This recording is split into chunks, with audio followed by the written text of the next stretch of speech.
Right now on News 3, as we approach winter, some proposed changes at Tyrol Basin, but not everyone is on board.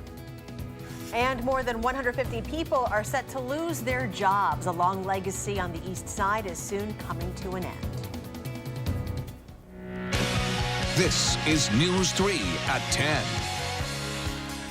Good evening and thanks for joining us tonight. Tyrol Basin's new owner is looking to boost revenue and excitement at the long-running ski venue. But some residents are far from excited about the proposed changes and are asking for Dane County's support. Our Keely Arthur joins us live at the City County building in downtown Madison to help sort this all out for us. Keely?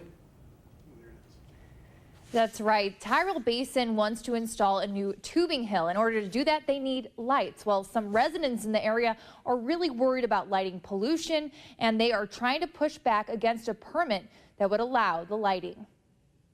Manager Andrew Amarkers helped oversee Tyrol Basin for nearly 2 decades. It'll be 17 years in January. And now he's ready to see some changes. This year, Tyrol Basin came under new ownership. Is it exciting? It is. And with it comes upgrades, starting with a tubing run on an unused piece of the property. Tubing will start right here where this marker is, across here, and it'll head back down that way towards the tree line. Tyrol Basin's owner and employees believe a tubing hill will increase its popularity. You can do it at any age. It puts a smile on your face, whether you're 5 or 50. And with that extra accessibility is the hope of additional revenue. You could have a really bad ski season and it could put you under. So it kind of ensures that Tyrol continues to keep going too and keeps it accessible to people in here for the community. But some community members don't agree with the plan and are fighting against the approval of a conditional use permit to allow lighting the tube hill. I spoke to the representative that sells the lights that the applicant has requested, and it's very disturbing that the lights they're talking about replacing,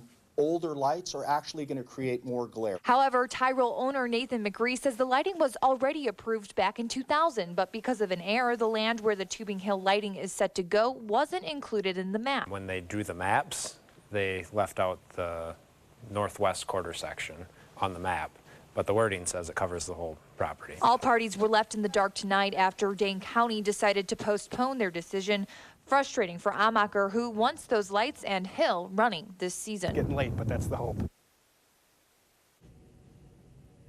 Now, as you heard there, Dane County postponed their decision because this is a conditional use permit. The town of Vermont also needs to vote on this. They'll meet next week. Hopefully, Dane County will shed light on this next month when they vote. Back to you. We'll keep people updated. Keely Arthur reporting live in downtown Madison. Keely, thank you.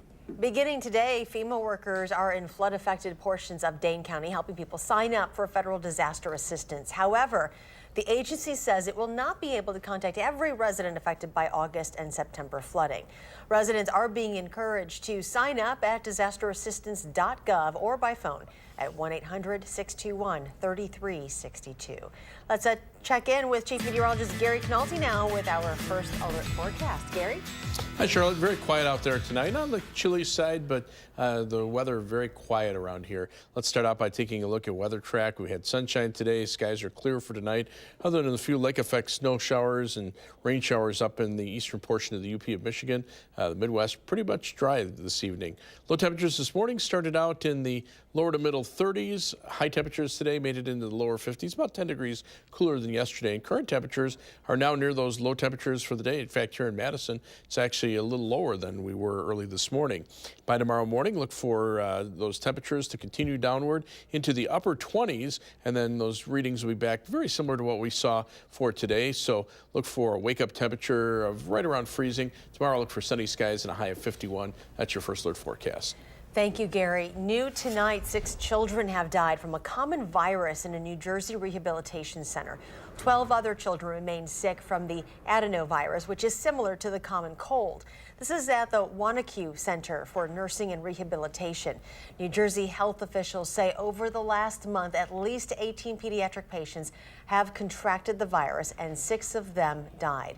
Those 6 were in the part of the facility that provides long-term care for medically fragile children from newborns up to age 22. There is a vaccine for the particular strain of adenovirus in this case, but it is usually only given to military personnel who are living together in close quarters. Thousands of volunteers met in the small town of Barron this morning to help in the search for missing teenager Jamie Kloss. She's been missing now since last Monday. Her parents were found dead inside their home, shot and killed. Investigators so far have eliminated 1,100 of the 1,300 tips they've received. During today's search, items were found, but none of them appear to be connected to the disappearance.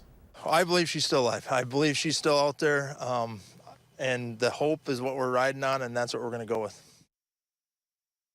Meanwhile, a funeral will be held for Jamie's parents this coming weekend. 56-year-old James, 46-year-old Denise Kloss were found dead in their home on October 15th. Family members have scheduled an 11 a.m. visitation on Saturday and a 1 p.m. funeral service for the couple. An online obituary says the couple was married in 2003.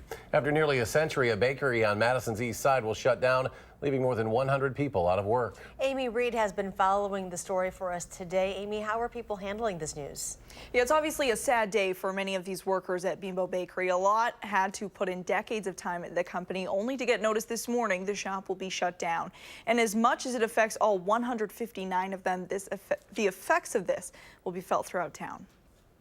We kind of anticipated that it was coming because of what transpired at the bakery. For months, workers at the Sara Lee Bakery on Madison's east side watched as products slowly transferred out, but it was today their suspicion became truth. This January, the bakery will close, production from the Madison location to be spread out to other bakeries in the region. It's going to affect a lot of people's lives. It really is. That's a sad part. Workers said their company told them not to talk with media, so our sound from the inside did so with the promise of anonymity. What we can say is he was at the bakery for a number of years and thought it was a good place to work. He said his coworkers were more like family. It's sad that they take from one bakery and take it to another. To me, it's not right. That bakery is an icon here in Madison. The majority of the people have been there 35, 40 years. Mayor Paul Soglin doesn't think there will be any trouble moving these workers into other jobs. He said the city didn't really get a chance to get the bakery to stay, but even if they had, he wouldn't do it, saying something like a tax incentive package would never get repaid. When it's all said and done, that talented, trained workforce stays here in Madison, even if the company leaves. But as the company leaves, it takes with it the largest provider of baked goods to local food pantries, like here at Second Harvest. While they couldn't give an exact percent, the president told me Bimbo donated a significant portion of the baked goods they get every year. But just as they have when other plants have left, they said they can bounce back from the loss. We don't put all of our resources in one area, so we'll find ways that will replenish as much of it as possible. At the same time, it will be a significant loss to us. The city is offering career placement services to the bakery's parent company, Bimbo Bakeries USA. The company is also allowing a few people within the company to transfer to another plant. The bakery's last day is scheduled for January 2nd. Amy Reed reporting tonight. Amy, thank you. Authorities say the body pulled from the Wisconsin side of the Mississippi River last week has been identified as a missing boater. The Iowa Department of Natural Resources has identified him as 56-year-old John Rowe of Burlington, Wisconsin. And Iowa officials started searching for a possible missing boater in the river back on October 6th when an unmanned boat was found spinning in circles near Cassville. Well, check this video out. A small plane caught fire after crashing on a freeway. This is in Agoura Hills, California. According to the Los Angeles County Fire Department, the pilot and a passenger escaped this plane unharmed. Firefighters quickly extinguished the flames. The accident did block traffic in both directions and caused major delays on the 101 freeway. No other injuries have been reported. And a massive fire ripped through a church. This is in Wakefield, Massachusetts. Some incredible video. The building was engulfed in flames. The steeple toppled into the inferno below. According to the First Baptist Church website, this church is nearly 150 years old. There have been no reported injuries. A witness reported seeing lightning strike the 180-foot steeple before it went up in flames. The Walworth County Sheriff's Office has identified the man and officer from last week's fatal officer-involved shooting in Elkhorn. Walworth County Deputy Peter Wisniewski shot and killed Sean Dutcher last Thursday. Wisniewski has been an employee with the sheriff's office since 2016. Law enforcement says he tried to stop Dutcher after getting a report of someone driving recklessly. A chase ensued, and at one point, Deputy Wisniewski got out of his car. He says Dutcher then drove at him, and Wisniewski shot and killed him. Wisniewski has been placed on administrative duty, which is standard practice following an officer-involved shooting. A Madison City bus driver and a passenger were taken to the hospital after a crash this afternoon. The bus hit a brick wall just outside the Madison Police Department's North District on Londonderry Drive. Detectives believe the driver had a medical emergency causing the bus to leave the roadway. There were a total of 5 passengers on the bus at the time. One was taken to the hospital with minor injuries. Still ahead at 10, a preview of tomorrow's presidential visit. Plus, the winning numbers are in from tonight's $1.6 billion Mega Millions drawing. So get those tickets ready. We'll be right back.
President Trump will be in Wisconsin tomorrow campaigning for state Republicans ahead of next month's election. He'll be in Mosinee, just south of Wausau, and he'll be joined by the governor, along with U.S. Senate candidate Leah Vukmir, as well as other state Republicans. The president has held several rallies all across the country over the past few weeks, campaigning for numerous candidates. Former President Barack Obama will be in Milwaukee on Friday, showing his support for several state Democrats. A key issue this election season is Wisconsin's roads and how to fix them. This is Highway 78 between Prairie du Sac and Merrimack. Wisconsin DOT started an emergency asphalt repaving project yesterday after neighbors petitioned the state to fix the road. It'll cost about $1.3 million, but people who live along the road say it is worth it. But it's been bad all summer long, all winter, so we'll see what happens, but it's been a pain in the butt. I'll tell you that right now. The gubernatorial candidates weighed in on road repairs. Governor Walker says his approach is to give local governments large increases in road funding to deal with this issue and pay for it by not pursuing, quote, mega projects in Milwaukee. Tony Evers says he has a lot of solutions on the table, even raising the gas tax, but didn't commit to anything yet. Well, if you won't be able to drive to the polls on November 6th, the Fitchburg Family Pharmacy is offering free rides to make sure anyone who can vote does. The owner of the pharmacy says this is the first year they're doing this. He said he wants to make voting this year as easy and as free as possible. So if you or someone you know needs a free ride, call the number there at the bottom of your screen in advance, or you can also do that the day of voting. So get those lottery tickets out. We do have the numbers from tonight's Mega Millions drawing, $1.6 billion. And here they are, 28, 70, 5, 62, 65, and a mega ball of 5. The jackpot for tonight, as we mentioned, $1.6 billion. That is the world's largest ever lottery jackpot. If tonight wasn't your night, try again tomorrow. There's a $620 million Powerball drawing set for tomorrow night. Gary, run out and get your tickets. Eric and I each got the number 70. Gets you nothing. We all, that's as close as we got. So good luck to somebody out there. And Gary's joining us now with the forecast. Better odds of maybe some cool fall-like weather tomorrow. Yeah, the very high odds of that. Weather we deal with probabilities all the time. Just not $1.6 billion worth of probabilities. Let's take a look at our forecast high temperatures over the next 7 days. They're going to be cool. The average high temperature goes from 56 to 54, and none of the next 7 days should reach that level. Will be in the lower 50s through Saturday, a little cooler for Sunday and Monday, and then back up to the lower 50s for Tuesday of next week. 8 to 14-day temperature outlook from the Climate Prediction Center, taking us from Halloween through November 6th, calling for below normal temperatures to our west, above normal temperatures to the east. Usually that sets up a storm track somewhere in the middle, which would be close to us, and consequently the 8 to 14-day precipitation outlook calling for above normal precipitation, especially centered over the southeastern part of the country. A 50% chance or better of that happening. To the north across our part of the country, generally about a 40 to 45% chance of above normal precipitation. Live view from the Edgewater Skycam in downtown Madison. Not a drop of rain around here. Hardly a cloud to be found anywhere around the state of Wisconsin. High today 53, low temperature 34, just a little bit below the normals of 56 and 37. Right now we're 34 degrees, so that's our new low temperature for the day. The skies are clear, the air is calm, and the dew point temperature now at 30 degrees. Continue to watch powerful Hurricane Willa just moved on shore into Mexico. Maximum sustained winds right now at about 115 miles per hour, moving to the northeast a little more rapidly at 17 miles per hour. So over the next 24 hours, it should actually fall apart over the mountains of Mexico, but this will continue to bring heavy rains and mudslides, and then that moisture will head into the United States. In fact, you can see the jet stream path taking that moisture right into the southern part of the United States with the active storm track right along the Gulf Coast. That will keep the moisture away from the Midwest, so the weather systems that we have coming through will be relatively weak and bring light precipitation. But also the northern branch of the jet stream coming in from the northwest also bring down cooler air, and that's what we're dealing with right now. In fact, high pressure is located just north of Minnesota. Look at how quiet the weather is across much of the Midwest. You don't see any fronts or anything like that. The cold front from last night already almost to the Atlantic Ocean. The high temperatures today stayed in the 30s just north of the U.S.-Canadian border. We were in the lower 50s here. We'll be about the same for tomorrow. Current temperatures have already fallen into the mid-30s here with a lot of 20s showing up across parts of northern Minnesota and northern Wisconsin. On future track, that high pressure system passes just to our north. Eventually the winds become a little more southerly, but what southerly temperatures would be bringing in from the southerly winds are going to be offset by the clouds coming in from the west. Showers will stay out to the west of us probably until Thursday night or Friday, and even then just a slight chance of showers. Better chances will arrive on Saturday, and that will cool our temperatures down a little bit more for the end into the weekend. Our forecast for the overnight hours, mostly clear, cold, low temperature dropping to 29 degrees. For tomorrow, look for a high temperature of 51, about the same as today with sunny skies. On future track, those winds becoming light overnight, allowing temperatures to drop to just below 30. High temperatures tomorrow in the lower 50s with plenty of sunshine. For tomorrow night, clear skies in the evening, turn cloudy overnight. That will keep low temperatures up into the lower 30s. And then clouds are likely on Thursday. Southerly winds, high temperatures in the lower 50s. But again, probably staying dry during the day on Thursday. Better chances for showers, just a slight chance for Thursday night into Friday. But then Saturday, probably the best chance of rain, high 51. And then those showers could mix with some flakes of snow Saturday night into Sunday morning. A little cooler for Sunday and Monday. Some showers about Halloween, and then perhaps some more rain and snow showers toward the end of next week. Look at your numbers there, all 51s. A lot of them. A lot of 51s. Play that in the lottery, right? Yeah. Thank you, Gary. Okay. The Packers face an explosive offense on Sunday. What does Aaron Rodgers think of Rams running back Todd Gurley? We'll have that story next in sports.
Well, after a few days of reflection, the Brewers wrapping up its season today. Craig Counsell taking questions for the last time until pitchers and catchers report in February. Now, the one thing he did say about Game 7 on Sunday was he wouldn't have changed any decisions when it came to pitching and the bullpen. Now, even though he's sticking by his decision, this one still stings and will for a little while.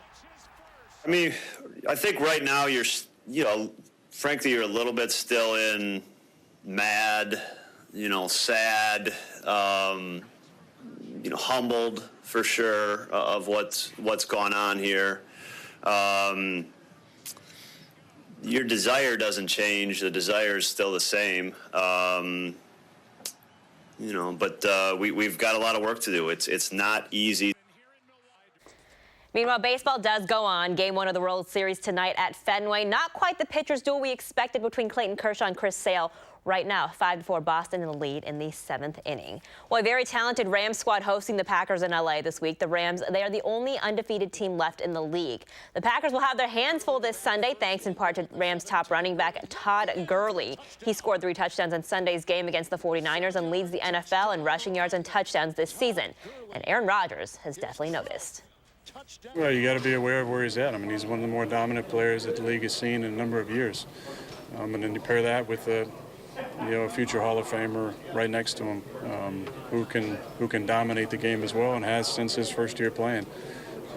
So it's well coached on both sides of the ball. To the Badgers now, Jonathan Taylor currently in 2nd place in the country in rushing yards. Much of that due to the Badgers' constantly touted offensive line. Now, the goal of these big guys up front right now is to stay consistent. The front 5 didn't have its best performance of the season in the loss at Michigan, but that doesn't mean they've lost their touch, according to Michael Dieter. It's just about doing the little things the same way all the time. Not like a week ago we were playing horrible. There was just some small things, technique-wise, some small things where just got to be a little smarter with some stuff that we needed to clean up as an offense, and I think we did. So when we're on, it should look really smooth like it did, but then it can't just happen one week and not the next week. It's something they have to build on. We got to make sure that's an emphasis for us. And finally tonight, preseason honors rolling in for Badger center Ethan Happ, today named to the Associated Press preseason All-America team. Now, only 3 other Badgers have ever gotten this accolade: Michael Finley, Jordan Taylor, and Frank Kaminsky. Last season, Happ led the team in scoring, rebounds, assists, blocks, and steals. Wisconsin opens its season against UW-Oshkosh next Friday at the Kohl Center. We'll be right back.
Canalti rejoining us. One final check of the forecast. It's a little chilly out there right now. Temperatures are as low as they've been all day. In fact, our low this morning was 35. We're at 34 now, so we might see that low temperature drop a little bit before midnight. High temperatures, lower 50s the next few days. That's what we call a persistence forecast, where we don't change the temperature very much. But we'll see sunny skies for tomorrow. More clouds for Thursday and Friday. Just a slight chance of a shower for Friday, and then Saturday a little better chance for showers. Those could mix with flakes of snow Saturday night into Sunday morning, and some more rain showers about Halloween, and cooler after that. All right, Gary, thanks a lot. Thanks for joining us tonight on News 3 at 10. Do something good, and we'll see you back here tomorrow.